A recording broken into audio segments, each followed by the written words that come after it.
Salut tout le monde, bienvenue encore sur la chaîne Ivan Info TV. Dans cette vidéo, on donne l'exemple suivant. On dit, le but est de construire un système permettant de gérer un magasin de vente de produits à des particuliers. Les produits du magasin possèdent une référence, un code, un libellé et un prix unitaire. Les clients ont une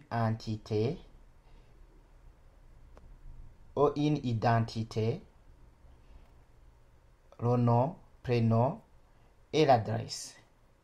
Les clients passent des commandes des produits, on mémorise la date de la commande. Pour chaque commande, le client précise une adresse de livraison. La commande concerne un certain nombre de produits en quantité spécifiée pour chaque produit. On demande alors d'établir le modèle conceptuel de données et le modèle logique de données.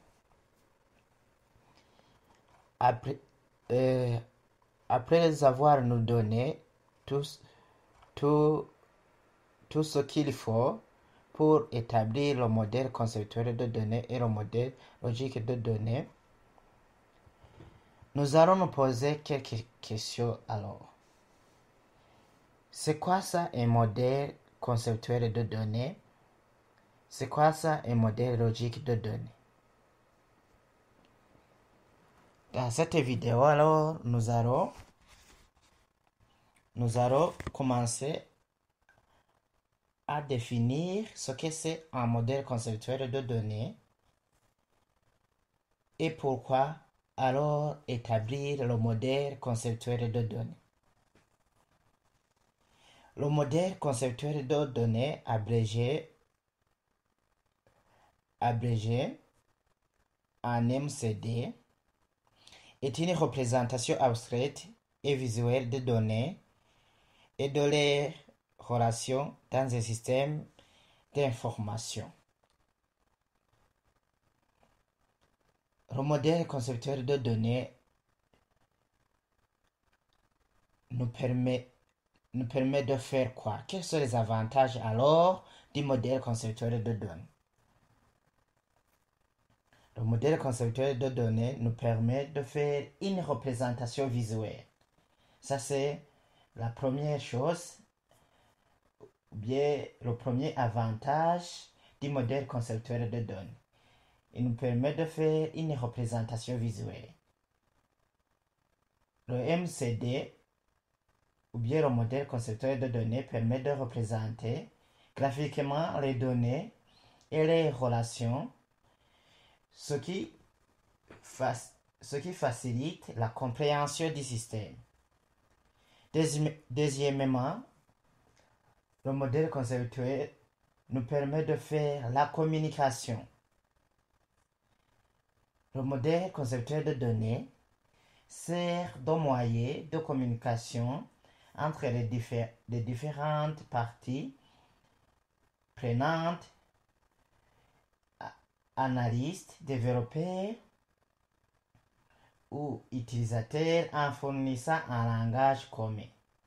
Le modèle conceptuel de données va nous permettre de communiquer entre les analystes, les développeurs et les utilisateurs en utilisant ou bien en fournissant un langage qui est commun. Ça, c'était le deuxième avantage du modèle conceptuel de données. Le troisième avantage du modèle conceptuel de données, il nous permet d'identifier les entités et les relations. Le modèle conceptuel de données aide à identifier des entités importantes du système et la manière dont elles interagissent pour la conception efficace. Quatrième avantage, permet de préparer à la normalisation. Il prépare la base pour la normalisation des données, ce qui est essentiel pour éviter la redondance et la garantie de l'intégrité des données. Ici, quand on dit redondance, c'est que si on utilise le modèle conceptuel de données, on veut éviter que dans la base de données, il y aura des doublons. Puisque l'exemple qu'on nous a donné ici,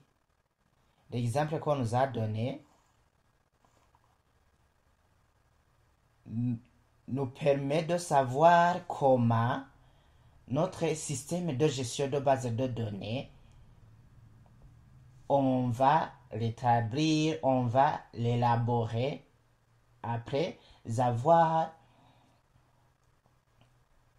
conçu le modèle conceptuel de données et le modèle logique de données.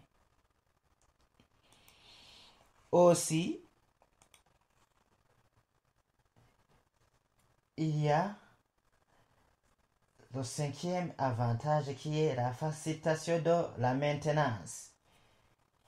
Un modèle bien défini facilite la maintenance et l'évolution du système, car il est plus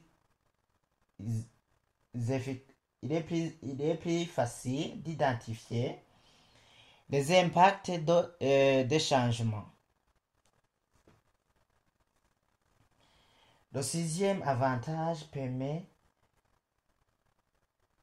est que le modèle conceptuel de données nous sert de documentation. Il sert également de documentation pour le système, ce qui est utile pour la formation des nouveaux utilisateurs ou bien pour la reprise des projets. Nous venons d'entendre les avantages du modèle conceptuel de données. Ici, alors, je vais expliquer un peu, je vais décrire un peu ce que nous allons utiliser pour établir le modèle conceptuel de données. Le premier élément que nous allons utiliser, c'est ce qu'on appelle une entité. C'est quoi ça alors, une entité? Une entité est aussi appelée un objet. C'est une collection d'informations. C'est un ensemble d'objets qu'on peut identifier